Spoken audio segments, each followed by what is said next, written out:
Days when the Dukes weren't hazardous. She's only 17, made us curious. It was a carefree time. How about we jump back and rewind? We were living on Winger and a prayer. Just garbage pail kids with mullets and big hair. Let's open up another pack. Gen X wants their future back. Break out the denim jackets with faded band patches. Share memories, Polaroid captured. It's the Gen X marks, the spot portraits.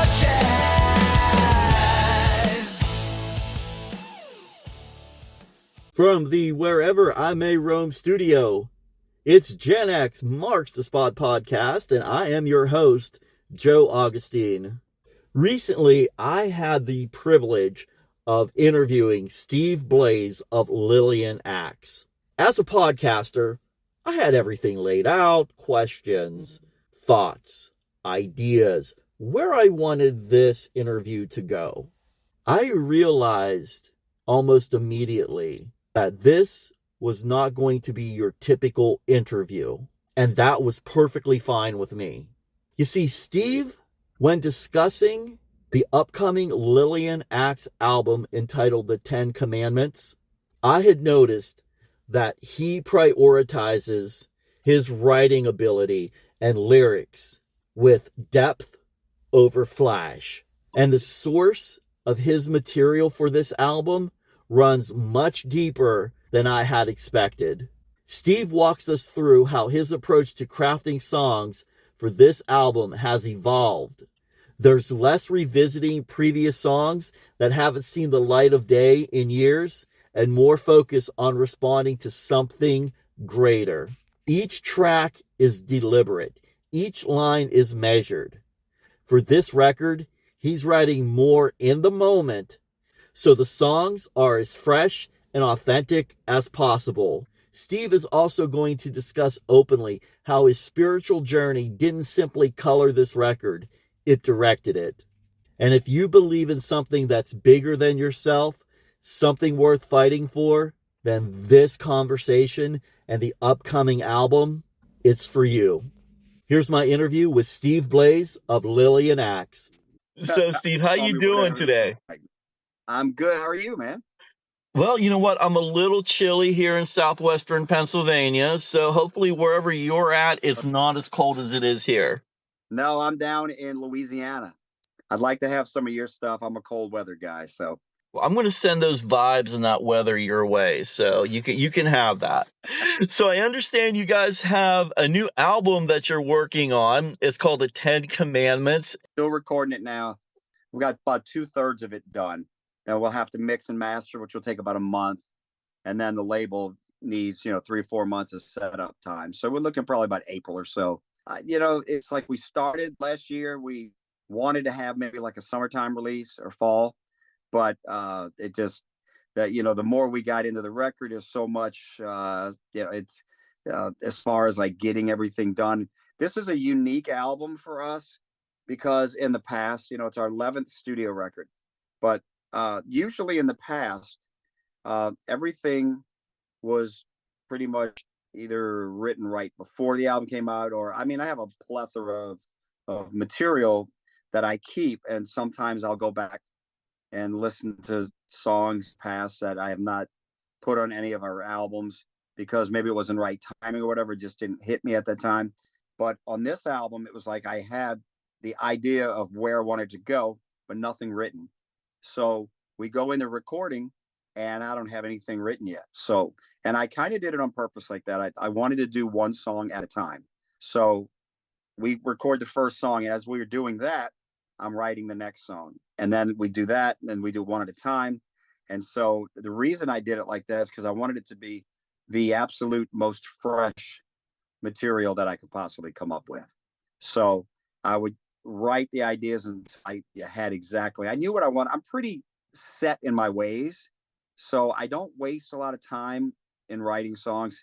I know what I want. The idea doesn't go far unless it's something that knocks me out internally.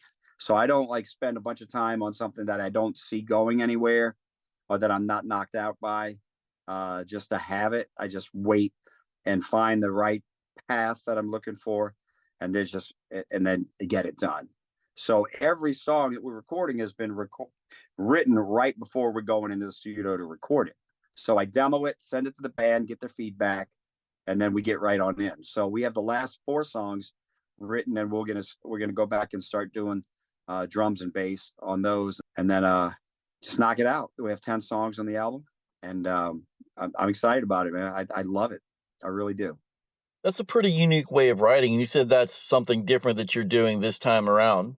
Yeah, in the past it was like, I I knew we were, we get ready.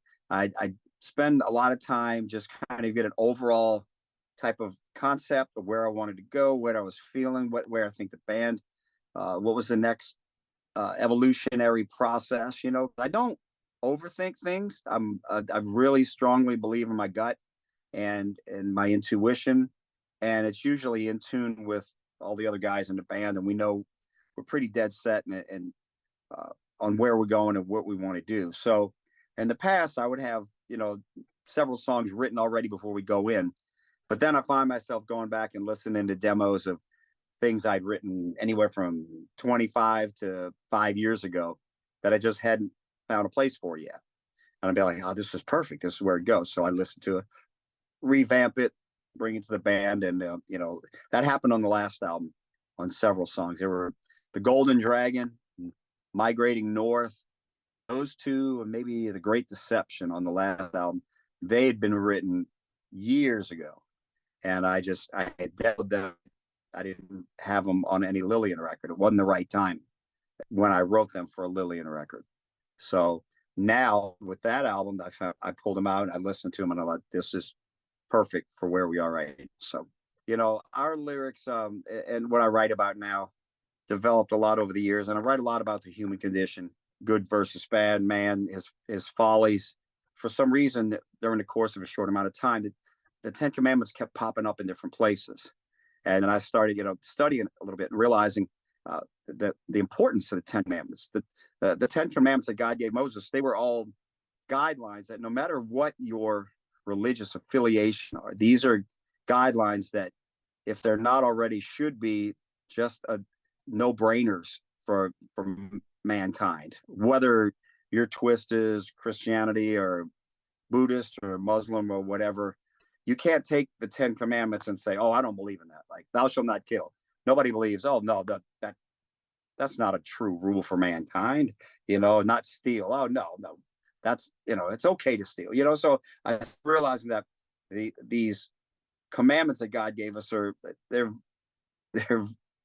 a lot more vitally important and great guidelines than we realize it. I think people just don't bother to study it, and they look at it as, oh, well, I do what I want to do or whatnot. So I said, the things that I write about, they indirectly all seem to go back to a certain one of the commandments or kind of a law. So I was on the way to church actually on one Saturday, and I just got it in my head again that the 10 Commandments, 10 Commandments, 10 Commandments. And it was funny because I was on the way to church with my wife and son, and I brought it up to my wife. I said, I'm getting what I feel divinely inspired to name this album the 10 Commandments. So each commandment, I've written a song not directly related to it. For example, there's a song on the album called Day in the Life of Death.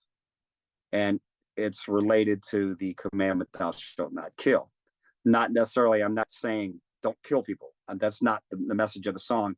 It's, what if the figure that we have of death, the Grim Reaper, the that comes and helps you cross over when you pass away, what if he was emotional? What if he had feelings? Does this entity, if there even is one, what if, because we like to personify things. So what if the personification of death, the Grim Reaper, had feelings, and that's why he never speaks?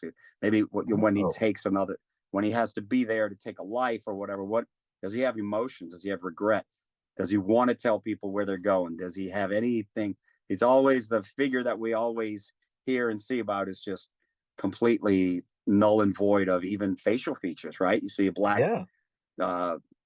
mask. So it would be interesting what in the day of life. And I saw a YouTube video. It was a cartoon about, I can't remember the name of it, but it was about death going into the forest, and when animals would pass away, he'd be there to take them away. And one day, death comes to take the life of one of a deer, I believe, and he has a hard time doing it because he feels compassion and love for this beautiful creature, you know. So I was like, what if, you know, I thought it was an interesting topic of what if death has feelings, you know.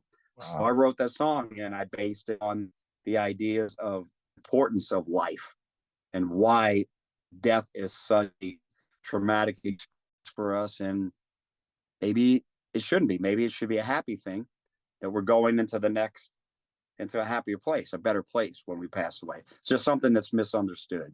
So that type of mentality is what I went into writing all the other songs about. Wow. I never even looked at it that way. And I absolutely love how you describe that. And I noticed over the years with the different albums that were out there, just how lyrically, the band has gone in that direction you're speaking of. From one of the songs that really got to me was No Problem that you wrote for your son. The funny part about that song was I wrote it I had a dream. And the weird part about the dream was I was in a room playing guitar. I swear, I have no idea where this came from, with Joe Perry. And I was playing acoustic guitar with him. And all of a sudden, I was playing this melody for him and singing, and kept going back to no problem, no problem.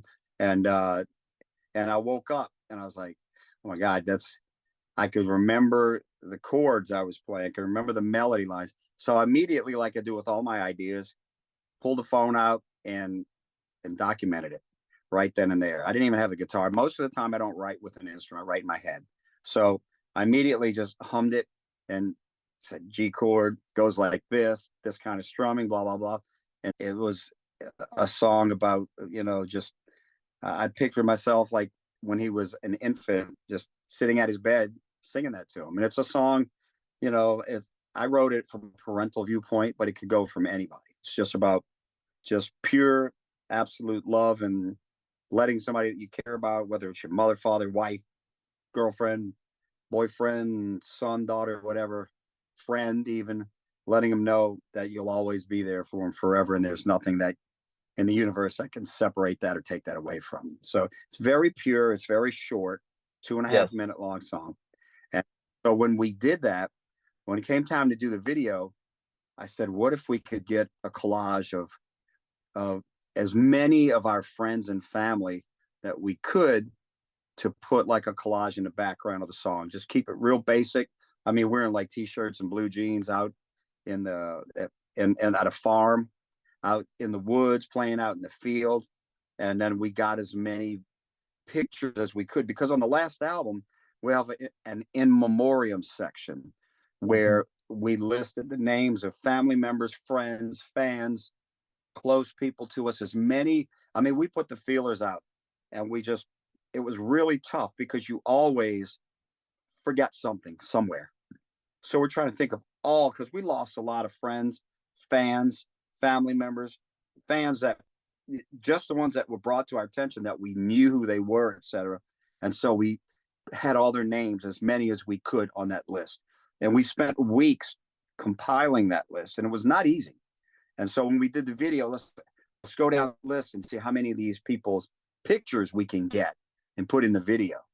And so it really, it seemed like it touched a lot of hearts, the video especially. Well, when I wrote the first album, I was in my young 20s. Right. So, I was still writing the same themes, but from a viewpoint of a young 20-year-old, young single 20-year-old. So I wrote song Waiting in the Dark off the first album was about growing old and accepting death, etc. But there's also, on that album, there's, Dream of Lifetime, Laughing in Your Face. On the next album, everybody's like, she likes it on top. It's like, yeah, but they didn't realize, I mean, the innuendo is there, but it's about people, especially female, doing anything in their power to rise for fame and fortune, and how fleeting and how really unimportant it is. So, yeah, it was a cute little twist or whatever. and I probably wouldn't do it like that again, but that was where I was. So the themes behind the songs, like True Believer, that sound, um, like of the time, so to speak, or whatever, or they're not maybe as mentally deep as the things that we're doing right now. The ideas and the thoughts were still always there. It wasn't really about TNA. I didn't drink or do drugs, so it wasn't ever about that. But it wasn't about surface level stuff. It might, there might have been some lyrical things that seemed like that, but it was always the deeper underlying theme of, you know, what are we doing? What's man up to? What are we doing? What are these different observations about good and evil, and how we and mankind moves from place to place, and what we think about, and my disappointment in so many things that man does, but then my always having the silver lining and always feeling like, even though we're screwing up by doing this, it's real easy to turn the tables and find the right path. So that's always been the underlying message and all the stuff. Even in the, She Likes It on Top and Show a Little Love songs. The way that you have written those songs and explained them, there's so much more to them that at another level that I was not even aware of now. Well, one thing that people have always said when, they said, well, what's this song about? And I said, you have about 5 hours, because I have to, like, and I do, because I can give you a quick, Cliff Notes version, but I could take the lyric sheet and each line explain it and probably spend 20 minutes on each line, because there's so much that goes in each line. That's a lot of it is how you interpret it as a listener, but a lot of it are words and lines of things that I've experienced, because people have asked me, why don't you write a book of poetry? And I'm like, I don't think that, I mean, I thought about doing it. I wrote a couple of poems. I thought they were pretty good, actually. I think I saved them. But taking a line, it's like a movie without the soundtrack, without the background music. You can take an actor and he's reading his line, right? And yeah, he says the line, it sounds great, blah, blah, blah. Then you put the music, the soundtrack, background music to it. And the emotional impact increases numerous times. You know what I'm saying? Yeah, oh, And absolutely. and that's kind of the same thing with music. You can sing one line, it sounds very simple. Doesn't have to be eloquent or, grammatically transcendent or whatever, but right music behind it and the right cadence and the right voice, you get it. It means that much more. The wind blows hard, and I say that, okay, whatever, but with the right music and the right melody and the voice and the music behind it, that line just takes you to being out in a field with wind blowing all around, so that's an important thing too. That's why I always write lyrics last. I write lyrics after the music is done. I mean, I may have an idea of what I want the song to be about, but the music dictates a lot of the lyrical content for me anyway. That's why after I demo it, I always hear the melodies as I'm writing the music. So I hear that in my head. It's almost to me like the music is, the lyrics are, the vocals are like another instrument. So, but it's an instrument plus one. So I may have the melodies in my head, but I let the music kind of take over when I'm writing the words now. So I'll be listening with pen and paper and just start to hum, and then words they'll just start coming out. They'll just start flowing. And I think the music really kind of takes control. It works for me. I guess from doing it for so long, everybody does it differently. That seems to work the best for me. With the way you write and how you do that, you were able to be inducted into the Louisiana Music Hall of Fame, not once, but twice, but in 20. Yeah, the individual ones for songwriting and guitar playing, and and they both were equally as memorable to me. It was a great honor both times. So, it's one of a couple of those moments that you kind of feel like all the hard work you put in your entire life to get something. It's like it's like a milestone. Nobody does anything on their own, So, it was great. That's why I'm glad the band got inducted first, because um, they deserve it. All the members of the band deserve it, past, present, and road crew, family, especially family. Uh, if it hadn't been for my parents, I wouldn't have been able to do anything. Wouldn't have gotten my first guitar. I wouldn't have had an education. My son, my wife, my inspirations, my friends, everybody, road crew, people that have supported the band over the years. It's great because it just symbolizes hard work from a lot of people. So it was a great honor. I was very, very humbled. You said your parents were very supportive of you. Did you come from a musical family, musical background? No, I was 6 years old when I got my first guitar. My dad was 24 years old. My mom was 24 years old. They were, I mean, back at that time you had AM radio. So it's not like, like people had, I think they had a few vinyl albums like Ray Charles and the Platters and stuff like that, from when they grew up. But it wasn't, it wasn't like anybody in my family played music or anything. I mean, they were both very intelligent. And my dad was very creative. But yeah, they just got me a guitar for my 6th birthday, and I started taking lessons at school right away.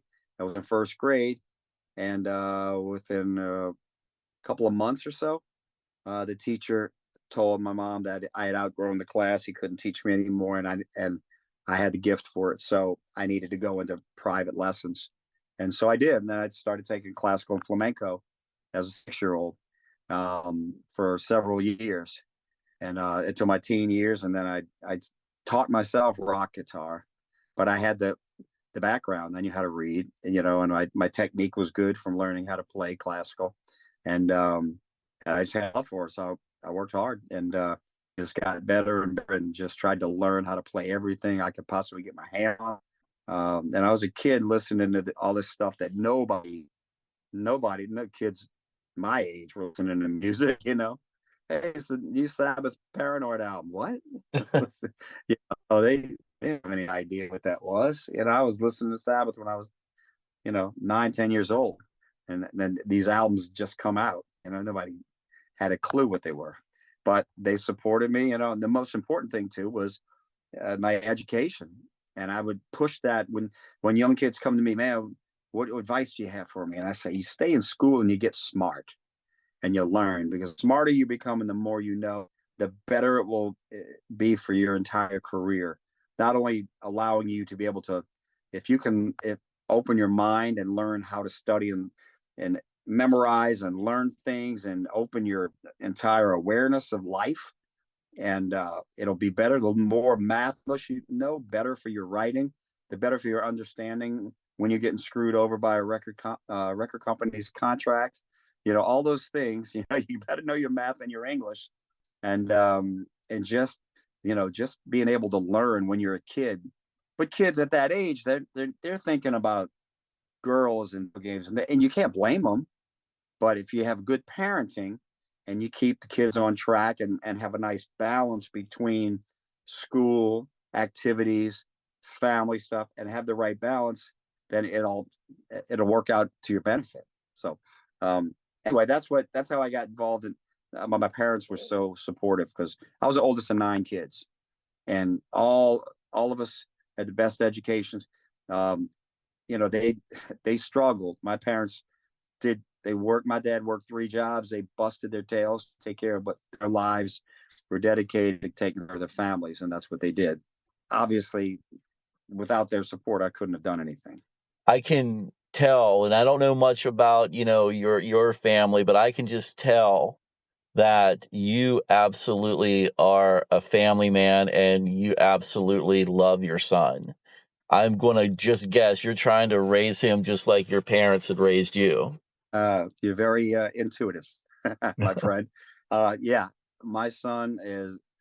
I mean, my wife, my son. I have a daughter too. She's older, but the most important things in my life. You cut off my arm right now if it meant their happiness or their well-being. I'm very, very. My son is 16. He's straight A student. He plays baseball, works out every single day, 2-3 hours after school every day, 7 days a week. And I've been coaching him, and with me, he's like my best friend. I mean, you know, all I want to do is hang out with him, and he's a wonderful kid, and it's not easy, okay, especially for people that have more than one kid. It's hard. But the rewards, and I think that's the greatest gift God gave us, is to be parents. And Oh yeah. when I see kids with bad parents, when I see bad parents, see a lot of parents try really hard and still have to go through tough stuff. It's not easy to raise kids at all in this environment. That's why I try to keep things, I guess you would say, balanced. You Hmm. know, it's got to be great balance. You got to, for me, got to have God in your life. Can't do anything without, and you know, the whole family is more important than anything. You know, to me, it's family and country, and you know, and that's why, if anything that I do to try to, you know, when people ask for my opinion or ask me about things, the first thing I tell them is your family is everything, and it doesn't matter if you, my son's only, you know, he's my only son. I have a daughter and a son. It doesn't matter if it's that scenario, or if you get 2 or 3 kids, or 9 or 10 kids or more. You know, the people that are close to you, that's where your energy needs to be, and that's where mine is. You know, everything I do is take care of my family, and as much as I can do for my friends as well. I mean, you're a very successful musician and a very successful band, but I'm going to suspect that that is secondary. Your family than God, and I think that's how you would rate it. If, and correct me if I'm wrong, but I think that's what we need more of in this world. No, we do, and the sad part is because we don't realize that how short it is down here, how quickly it can be gone.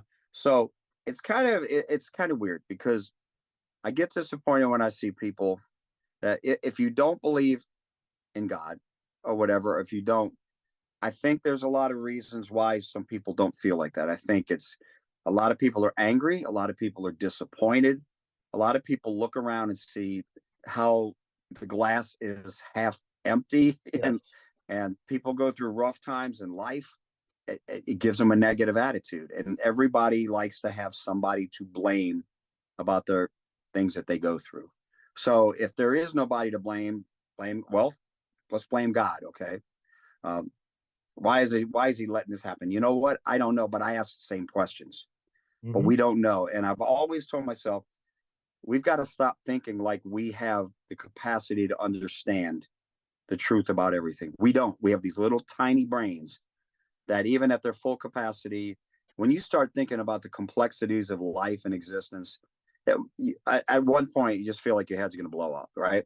Yep. We're not the smartest individuals on this planet are not remotely able to understand a fraction of what reality and life and existence is all about. So you have to put your faith somewhere. And there is no easy fix. There is no, well, you know, I believe in God, so everything's going to be wonderful. No, God gave us free will. He gave us the ability to make decisions on things. And a lot of bad things happen to a lot of good people. I don't understand it. I don't know why. One day I will, and one day you will, and everybody else will too. So, what do you do? Do you try to live the best life? Feeling the way I do, I got a good shot that I'm right. If I'm not, then there's nothing, and I turn into, you know, dust at the end of it. But if you don't believe in it, and you completely don't believe in a higher power or God or whatever, and you just phase it out of your life, pretty much know where you're going. Why not take a chance on trying to be positive and live the right life, and at least give God a chance? And just, what if you're right? Then Yeah. you got a hell of a lot of eternity to be happy, right? Isn't it better for everybody to live a good life? I mean, think about it. The better you are as a human being, the better your life's going to turn out.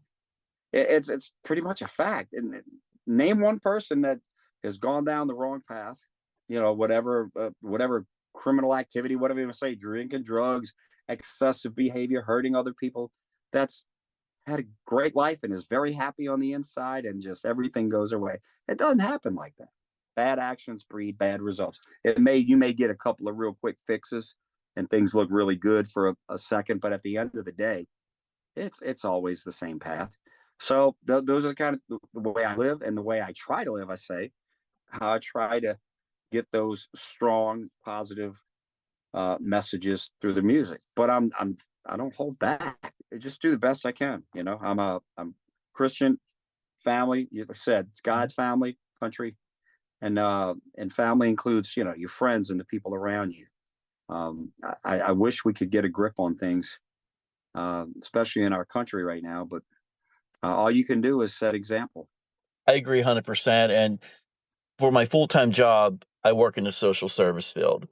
And Oh, the system to help even with mental health and addiction is completely 100% broken. And I'm going to throw veterans into that mix as well. absolutely. It almost seems like break it down to the core of the problem is within man. So if Yeah. people were better, the system would be better because the system's run by people who have, and you see it every day in all aspects, people who have one thing in mind, an end goal is their own personal gain out of it. Oh, So, 100%. so it always breaks down to man and whether man's going on the right path or not. The good people going on the right path are trying to do the good things. The other ones are putting up obstacles and making it hard. But even those people, like you're saying, with the addiction, there's no real inner fix just by how much therapy you get or how much you get or how much medicines you get to help you with the addiction, whatever. They've got to have something inside of them spiritually to help Yes. them to have that drive, self-worth.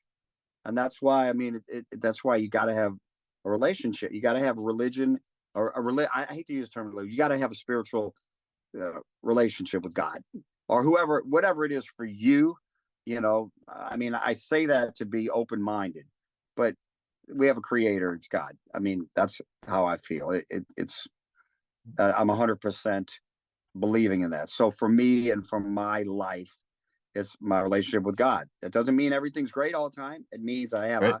a higher power that creates me, that is inside of me, that guides me and helps me and does that with everyone that wants to be there. And I always look at my relationship with God like my relationship with my son and how much I love him so much. And can you imagine how God loves us, even how much more exponentially because he has the ability to do it? Why don't you just give it a chance? Because I have people that oh man, I don't believe in this, and I'm an agnostic, I'm an atheist. No, you're lazy. But God created you, so he pretty much you should be listening to what he has to say, especially when all of his messages are good and they're for your benefit and for you to have eternal life and be happy.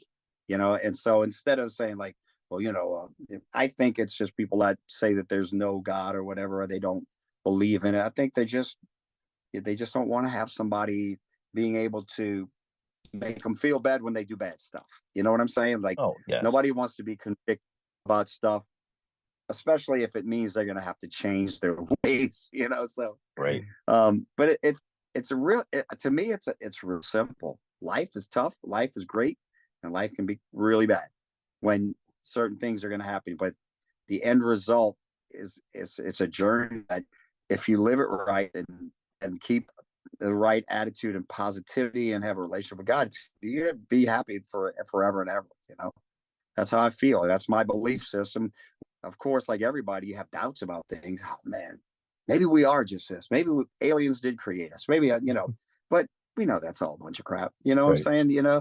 Yeah. So all you can do is the best that you can do.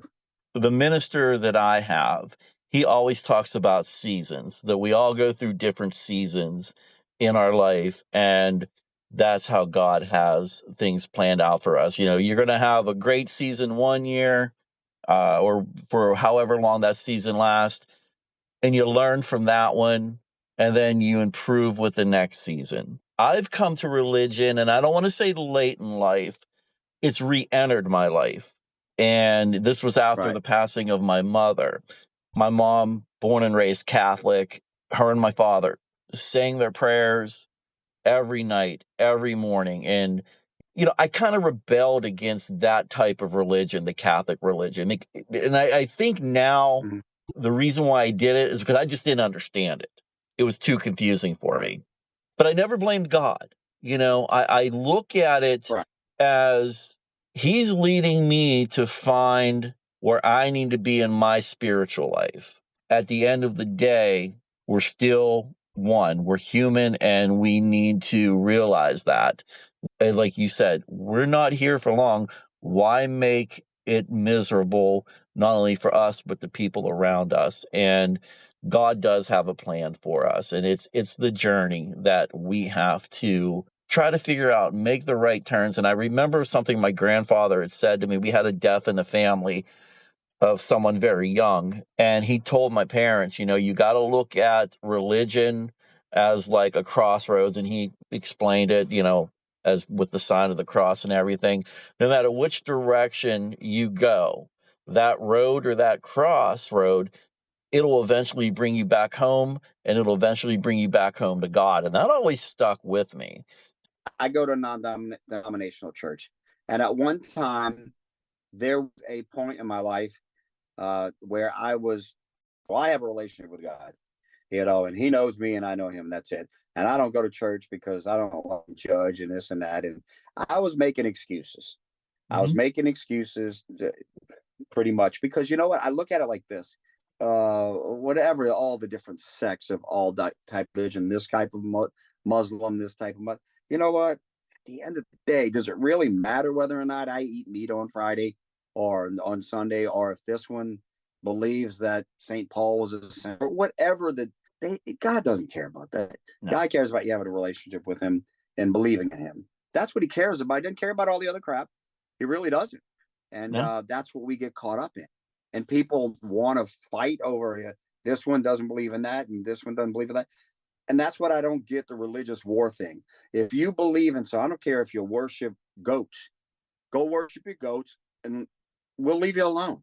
But to think that anybody has dibs on exactly what it is and hates other people that don't believe in them, that's pathetic. That's it's ridiculous. Go do what you think is best for you. Leave everybody else alone, and everybody should respect each other for what thoughts. We don't do that because everybody has to have somebody to be miserable about, and everybody's got to have something to blame their own insecurities on. Blame this one if you don't like this one. Then I hate everybody. That's where mankind's going down. It When we get almost a sounds like complete politics as well. mainly in politics. I mean, I don't even Yes. want to get into it because that could be in the core of all of that fighting and everything is not caring about each other and not. I don't agree with you, man. You know, I think spaghetti's better than pizza. Well, I think pizza's better. So we hate each other because we don't like the same food. I mean, come on, people. I mean, ridiculous. We don't listen to each other. We don't. We don't have to agree on. Nobody agrees on anything. Nobody on this planet, no two people on earth agree on everything.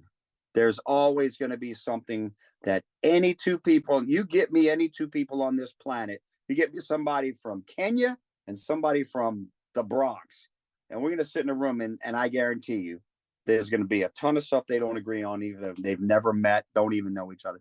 That's life, man. That's one of the great things about creation, is that we're all uniquely different. So we got to hate each other because of that. That's where we're falling short, man. Because instead of looking at things half full, we're looking at everything half empty, and people are unhappy spiritually. So what happens? They want to find somebody to blame their unhappiness on. And it's got to be somebody that doesn't think like you do. And that's what we're all doing. Yep. I should say, well, I think everybody does it, but some do it to tiny degrees and some do it to really high, hateful degrees. And that's why it's nice to see kind of a spiritual reawakening. And one of the things I pray all about, God, can you come down here and straighten everybody out, please? Because we're all a bunch of knuckleheads that don't know what we're doing, Oh, But, you know, to me, the worst thing out there now is social media and the keyboard warriors. That makes it it's even horrible. worse. I told my wife tonight, I got to stay off Facebook because I'm just like, I like to, if I have a few minutes, scroll through, see, who's got a new record out or whatever or something. And I, see posts about Lillian acts on different things like to see. And I'll just, you got to come across these things. And it's so disheartening to see the horrible things that people say about each other. I mean, if I go on there and go, blue, worthless thing, green is the best color in this, and I hate you because purple is my favorite color. I'm saying? It's like, really? Have we Yep. really gotten to that? And it's from cowardly people sitting at home that there they go again. They're finding joy in confrontation and being hateful to other people that don't necessarily agree with them. That's not what we're supposed to be doing. That is not the right path right there. Because if somebody does it to that person, all of a sudden they feel the pain. Oh yeah. But they're inflicting that same kind of people. That's what's so funny to me is there's so much hypocrisy. The people that do and say hateful things to each others, if anybody else did that to them, they would lose their mind. They would be, how dare you do that to me? But wait, aren't you doing that to everybody else? But you don't want it done to you. So where's the hypocrisy there? And so, I mean, and you know what? There's no fix other than prayer and setting good examples and doing the right thing. And it's all you can do, because it seems like it's gotten progressive. I think the more that man starts to kind of come up and get more spiritual and have more of a relationship with God and get stronger and more positive, here comes the bad coming up, trying to hold it down. It's like when the good comes up, so does the bad, trying to equal it out, trying to keep it from getting better. So makes you have to, even the more bad things are happening, means obviously the more good's happening somewhere too as well. And the sad part is we don't hear about the good that's happening. That's very true. What do you hear about on the news every day? Oh, Car wrecks, right. bad weather. In the middle of the night, this old lady was stranded. A car broke down, and a bunch of people came and helped her out and got her car fixed, and she's doing good. You don't hear about that. No. You don't hear about, hey, so and so held the door open for this. You hear about the murders and the national disasters, and this one is suing this one, and it's really sad, man. It really is. It doesn't have to be like this either. 25, 30 years ago, I worked in the media as a radio disc jockey, and I was a news reporter, and just basically focus on that news reporter aspect of it. Well, I should say journalist, print media. My Right. name was under the headlines, even though I wrote it one way, even back 30 years ago. Yeah. The editor had the final cut, the final say, and Mm-hmm. whatever came out in print that next day, my name was on the line. And how many times I've gotten threatened or ridiculed because I wrote something that was manipulatively done by an editor. Yep, you're 100% right. And it's even seeped over into, like, with AI. You can't trust a picture. So how do you believe anything anymore? Right. I have an elderly father. He's 82 years old, and he's on Facebook. And I don't want to say he's homebound. He can get out, but he's home. And instead of him watching TV, he's on Facebook, Right. Instagram, and he actually believes that whatever he sees with AI is real. And I'm trying to convince him what AI is. You can't believe it. Right. And that's the sad part. Someone who is elderly and all they're used to is realistic and realism, they're not understanding AI, and they're believing whatever they're seeing. Right. But look how much damage that does. Look how much damage that does on the whole, where people don't trust anything anymore. It's bad enough we didn't trust the press. We still don't trust the press. We don't trust news anymore. We don't trust anything. Now you can't trust pictures. So Right. it's like, what's the big picture? Is it like make everybody distrust everything, divide and conquer? It's scary. Mhm. What is the constant in all this? Your relationship with God is your constant in all this. That's not ever going to change. That's not ever going to be manipulated or screwed up. And we pray that God guides us to be able to differentiate. It's what the gift of discernment, to be able to tell the right from the wrong, the good from the bad. It's a tough thing to get, but it's a gift that God gives us and can give us if we pray for it, and being able to differentiate, is that true? Is that wrong? And that's what I was saying earlier, man. I go by my gut a lot of things. So I say my gut, but I mean, it's my instinct, what I think. in my heart, my mind, my soul. Is this right? Is this wrong? Should I do this? And I make lots of wrong decisions on stuff, but they're, even if it's a wrong decision, it's meant because I thought it was the right thing to do at that right time. And most of the time, it's other than some bad management and record company decisions, for the most part, it's pretty works out pretty good. Yeah. The first thing you got to do is just surrender and realize you're not that smart. I mean, not that people are dumb, but we're not built to understand. God didn't create us to understand everything. It's part of our journey is to be able to learn. Right now, it's build who you are. Make yourself the best you can be in everything you do, physically, mentally, spiritually, socially. You're going to make a ton of mistakes, you screw up. We all do, but you bounce up. And you got a guide.